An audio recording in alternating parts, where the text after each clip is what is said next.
I am one of the 68.9% of men in the United States who, after graduating high school, went directly into college. And like the 30 to 40% of all undergraduate students who take out federal student loans, so did I. By the way, are you surprised that it's only 30 to 40% who take out student loans? Because I definitely am. But that's what the Urban Institute says. For what it's worth, they also say that by the time someone graduates with a bachelor's degree, 70% of those students then have federal student loans to pay back. I've said it before, and I'll say it again right now. I hated school. I hated pretty much everything about school so much. Grade school, college, I don't care. I hated it. Sure, being with your friends and some of the extra things like football games are fun, but the literal aspect of schooling, from the mandatory gen eds that I'll never use and the horrendous structure, I hated it. But that is not going to sway what I think about the worth of a college degree in this video. I wanted to throw that out there just to be transparent up front. But that does not affect my opinion on the overall worth of a college education for the average American. Also, don't forget to give this video a like so that YouTube recommends it to more people, and feel free to check out all the fun links in the description below. And as always, that's where the sources will be found as well. The fact that 66.9% of men and 71.3% of women go straight to post-secondary education right after high school is pretty wild. It just goes to show the pressure our society puts on 11th and 12th graders to go directly into college. I will say from my own experience, in a school district that was wealthier and higher ranked school when it comes to the overall districts in Michigan, I would not be surprised if those numbers were actually 90% of people who went directly to college. Starting all the way out in my freshman year of high school, every other class was how to prepare for the SAT and how to get into college. It didn't even seem like there were any other options out there. On the other side of the coin, my close friend who was from a rural town a couple hours away, they hardly even mentioned college, and it was legit expected for people to graduate high school, work a quote low-skilled trade, and pop out some babies as quickly as possible. So it definitely depends where you come from, but still, 66.9% of men and 71.3% of women, that's wild, especially considering that 40% of all student loan borrowers never earned a degree in the end. Our boy Dave Ramsey talks a lot about degrees in underwater basket weaving and left-handed puppetry, probably to avoid alienating audience members who study something like music composition. Now, yes, it's true, I initially went into college to study music education and then music composition because it was my passion, but that doesn't mean that I'm going to either take a crap on arts degrees or defend them either. Here's the thing about those degrees. Before getting into the mathematical breakdowns, there are plenty of people in my personal life who make a good living in the arts, but there are aggressively plenty more who live, I guess, paycheck to paycheck, or debt to debt, or credit cards to credit cards. So before we go any further on that, my personal opinion is, and though it hurts my own soul, not every university needs to have a school of music or school of art. That is one of the industries where only a very select best of the best are going to make it. So it's not that I don't want people to make it, but if a school of music in the middle of South Dakota is going to continue accepting students who will clearly never make it just so they can keep their school of music open, we are doing the music community a general disservice all around. And another thing in the art world, specifically the music community, fails at: endless school. Talk to a music performance major or a composition major. How many of them are telling you that they're going to continue going to school, get their master's, get their doctorate?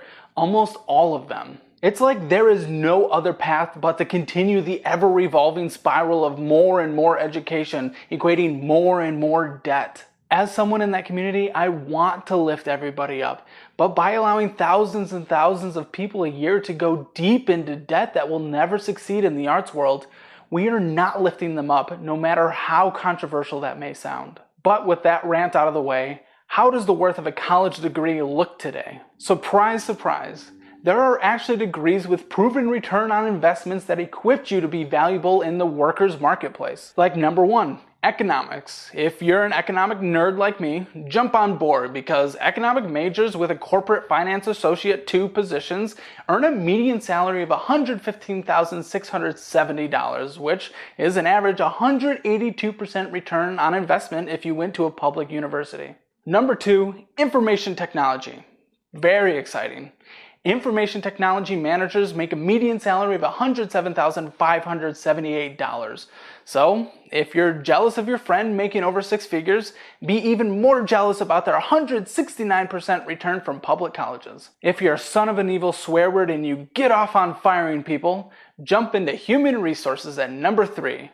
Here, you'll pretend that everyone is your best friend while making the median salary of $88,916 a year, which is a 139% return on investment from public colleges. To be fair, that's actually for recruiters who study human resources, so take that as you will. Now, if you enjoyed everything I hated about school and you like math, then apparently you should major in it and earn a median salary of $76,241 in account payable/receivable manager with your 139% return from public colleges. Do you like marketing? Because my spam box sure does.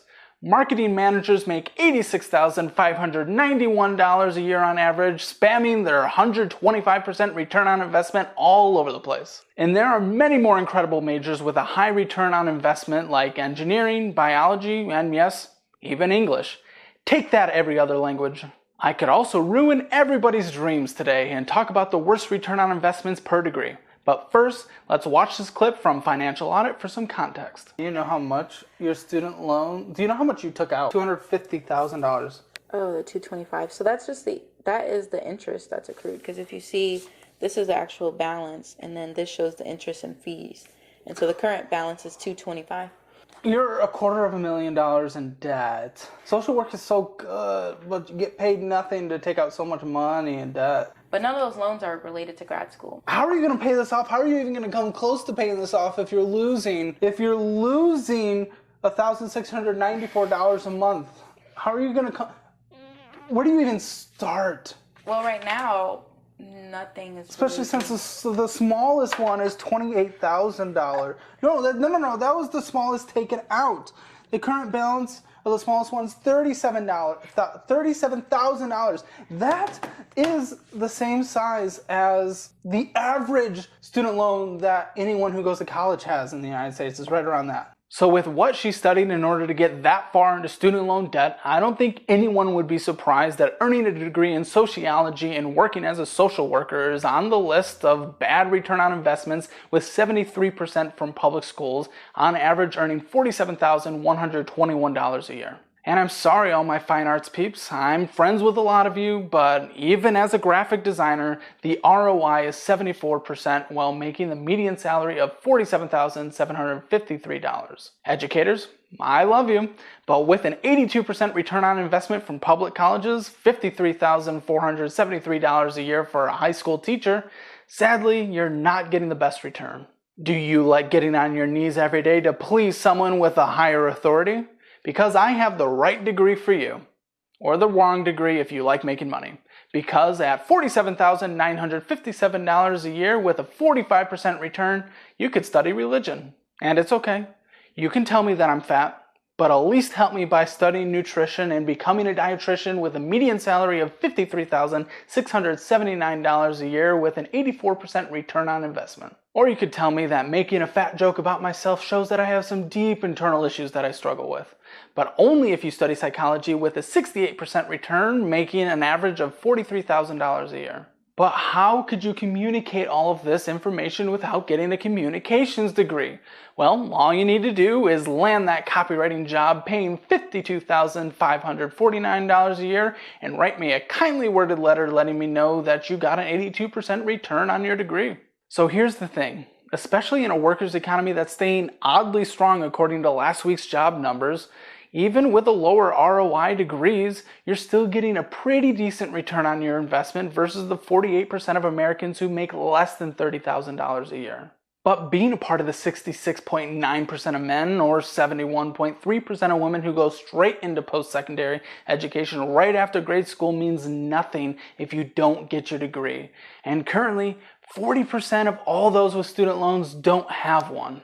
Either way, on average, the pay gap between someone with a high school diploma and someone with a bachelor's degree in the United States is $22,000 a year. Add that up over 30 years and that is $660,000. The average salary for a full-time worker ages 22 to 27 with a high school diploma is $30,000 as opposed to $52,000 a year with a bachelor's degree. That's $900,000 over the course of 30 years with no degree and $1.5 million if you have one. Obviously, this does not take into account pay raises over the course of your life, but it does show the difference a degree can make in today's workers' marketplace. Now, there is a different side of this conversation we have not talked about yet.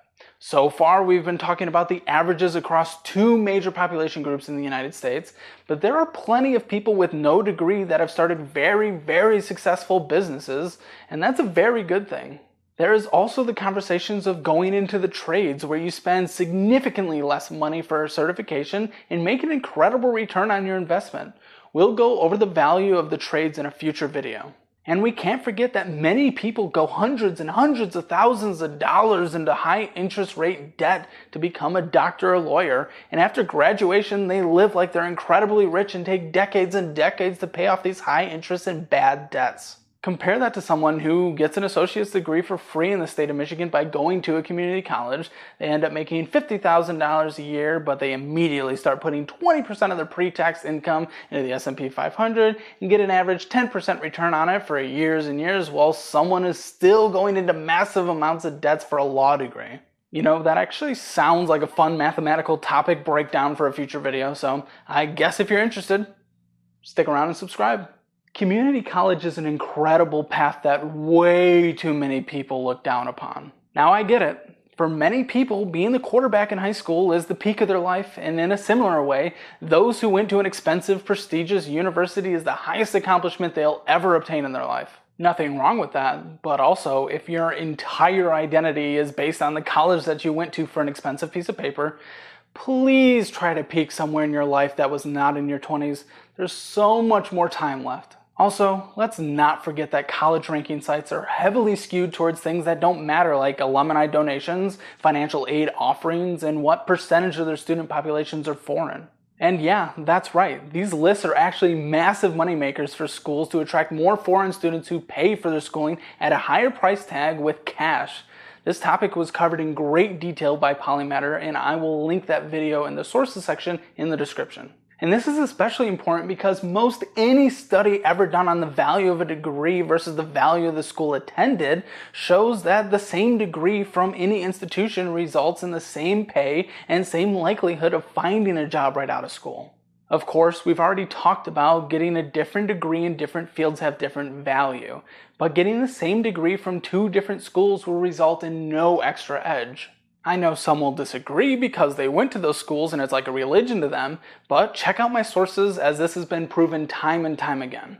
Over the past 20 years, the cost of tuition at a community college has increased by 46% on average, which seems like a lot, but at a 4-year public university, it has increased by 76% in those same 20 years. So go to community college because 82% of those who complete community college then transfer and finish their bachelor's degree at a 4-year institution with much, much less student debt on average. If the goal is to graduate college with a good marketable degree while taking out little to no student loan debt, then the stigma of community colleges needs to come to an end. What's more important? That, or being able to go to the university's football games for 4 years instead of 2?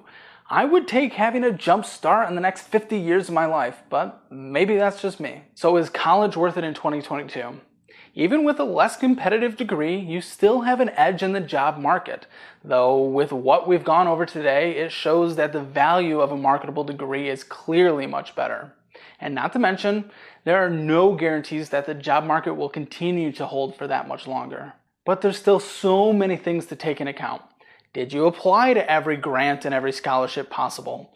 Are you taking out endless student loans? Are you taking longer than 4 years to graduate with your bachelor's degree? Are you going to get stuck in the endless revolving door of needing to get a higher and higher degree? Are you going to sacrifice to pay off your hundreds and hundreds of thousands of dollars in student loans after medical school or law school? What about trade school? What about starting a business? There is so much to consider here, and that's why this video is not going to be the last one I make on this topic, but I think we've covered some good information here today. Let me know what your thoughts are on this in the comments below so we can continue the conversation. And make sure to check out all the fun links in the description and give this video a like so that YouTube recommends it to more people. Shout out to my 4 Cups of Coffee supporters, Josh Bennett, Mark Abdil Martinez, Andrew Melnick, Sam V03, Zilk Fox, an anonymous supporter, Drew Smith, Timothy Williams, Tyler Chong, Clayton006, and Sam I Am, who I actually had a private one-on-one call with the other day, and I think she's going to be kicking some butt in the next few years financially. Anthony, I love you for being an 8 Cups of Coffee supporter, and Joseph W. Strickland, I love you for being an 8 Cups of supporter as well. All of you are the best, and I thank you so much for everyone who has signed up for my mentorship program as well. Thank you for your support. Subscribe and stick around for more. Thanks.